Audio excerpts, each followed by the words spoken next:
Welcome back to Kids Planning. I'm Peyton. And I'm Jarred. And today we're going to teach you how to play The Loop! Dr. Faux Strikes Back.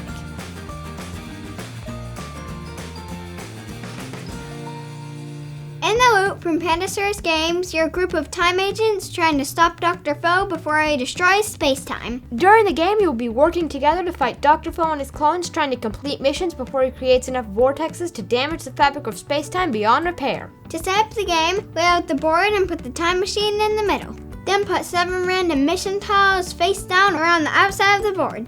The board is divided into 7 areas shown with these icons here. You'll see these icons and a bunch of other cards and tokens as you play. Next, put the red and green cubes where everyone can reach them. Then, everyone picks an agent and takes their agent tile, pawn, and starting artifact cards. The starting cards show the agent icon in the bottom left corner.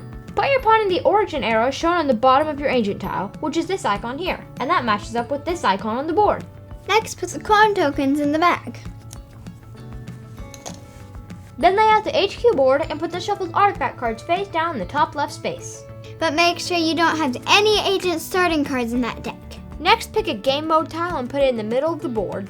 There's a lot of different variants you can play when you get the hang of the game, but we're going to teach you the basic one, Sabotage. The game mode tile shows the description, the win conditions, defeat conditions, and any special rules. And there aren't any special rules for Sabotage since this is the basic mode. Shuffle the faux cards and put them in the bottom left space of the HQ board. Next, reveal 2 random cards from the faux deck. Put a red cube on each swift slot on the bottom of each area that's shown on the card. And flip the mission tile to reveal the missions for those 2 areas. Then put 1 green energy cube in each of the 5 remaining areas and shuffle those 2 faux cards back into the faux deck. Next, you're going to put clones and artifacts on the board. The number you draw is based on your player count. For 2 players, we'll put 7 clones and 2 artifacts. The clone tokens show their starting era on the back, so you put each token on its starting era but with a picture of Dr. Faux face up. Then draw the artifact cards for your player count and put each one below its origin era, which is shown on the bottom left corner of the card. And finally, shuffle your starting artifact cards and put them face down next to your agent tile, and then draw the top 3 cards and put them face up on the other side of your agent tile. Now you're ready to get started. If you're playing on an advanced game mode, you may have a couple of extra steps, and you can find those in the operational booklet. Now let's talk about the agent cards and tiles. Each player has their starting deck, agent tile, and a hand. Your hand is the face-up cards you can use on your turn. Each agent has a free move each turn. When you use that free move, you flip your tile over so that this empty symbol at the top is showing. This shows how many artifacts of each type are in your starting deck. In the bottom of your tile, it shows your name, origin era, and your special ability. The artifact cards show the name and dimension at the top, the ability at the bottom, and the origin era, which is where it goes when it first comes out. Now that we're all set up, let's talk about what we're trying to do, and how we win and lose. The mission card shows your winning and losing conditions, and in this mission, we're trying to complete 4 mission tiles, which are these tiles around the edge of the board. The tiles all show their mission, but you only have 2 revealed at a time. Each time you finish a mission, you reveal a new one. Whenever you need to reveal a new mission, either because you completed it, or because a vortex removes one that was face up, you always reveal the mission in Dr. Faux's current era, where the middle of his time machine is pointing. If there's not one there, go on space clockwise until you have 1 to reveal. In each era, there's 3 red spaces. Each round, Dr. Faux is going to be adding more and more red cubes to the board. If you ever have to add a red cube to an era and there's not a space for it, you remove the mission tile, the red cubes, and any artifacts that are there, and you put a vortex where the mission tile was. If you ever place 4 vortexes, or have to place a second vortex in any one era, or you go through the faux deck 3 times without completing 4 missions, you immediately lose. Now let's talk about how to actually play. You're going to randomly pick a start player, and players will take turns going clockwise around the table. During the game, players will be working together using artifact cards and their abilities to remove clones and rift cubes from the board, completing mission tiles, and stopping Dr. Faux from destroying space-time. Each turn has 5 phases: the Faux Phase, Action Phase, Acquire Artifacts, Complete Missions, and Refresh. Dr. Faux goes through 3 cycles. Each turn you're going to reveal 1 Faux card and put it at the bottom of the HQ board. So when you start the game, you're in cycle 1. After all the cards are revealed, shuffle them and put them in the next cycle space.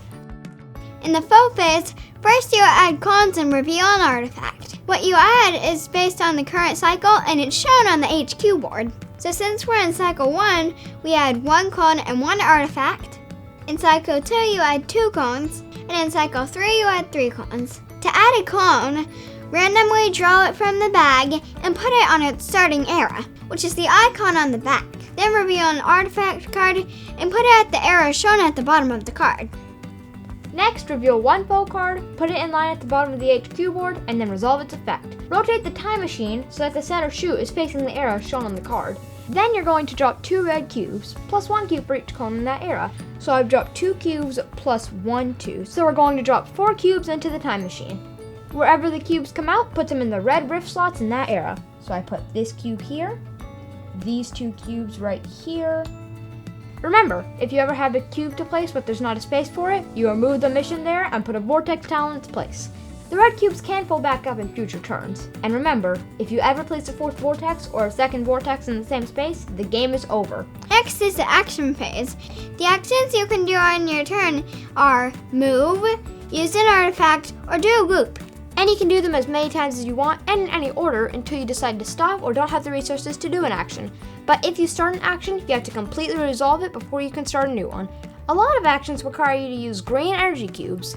These cubes are added by abilities, mostly from artifact cards. Once they're placed in an era, any player that's in that era can use them. To move, spend an energy cube from your current era to move to an adjacent era. If there's no energy cubes to spend, then you can't move, unless you still have your free move available. Remember, if you use your free move, flip over your player tile to show that you've used the free move.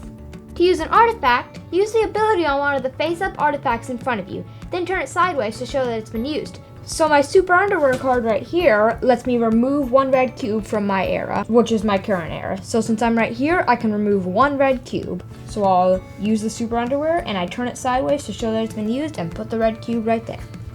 When you're moving or using an artifact, it may reference an adjacent era, the next or previous era, or Dr. Foe's era. Adjacent eras are the ones that are on either side of your current era. The next era is the adjacent space clockwise, and the previous era is the adjacent space counterclockwise.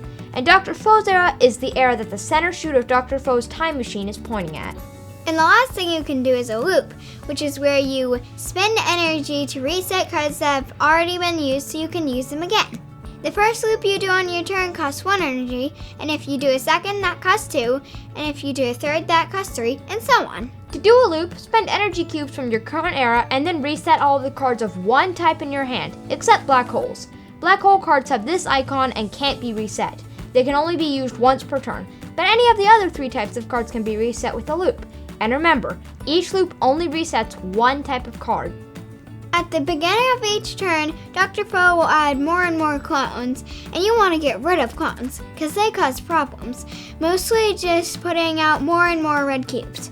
Actually, only putting out red cubes. If you look at the picture of Dr. Foe on each clone, you'll see an era icon on the eye. That icon is the clone's paradox era.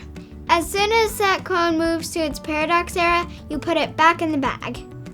The main way you move clones around the board is with artifact cards, like the Hammer of Thor, which lets me push any number of clones to an adjacent era. So since I'm right here, and this purple one is right here, I can push it into its paradox era, since both of the symbols match. And then you take it off of the board and put it back in the bag. When you're finished with your turn, you can acquire 1 artifact from the era where you end your turn, if there's one available. If there's more than one, you can choose which one to take. Take that artifact and put it face down on the top of your draw pile, so you get it at the beginning of your next turn. Next, check all of the face-up missions to see if any are completed.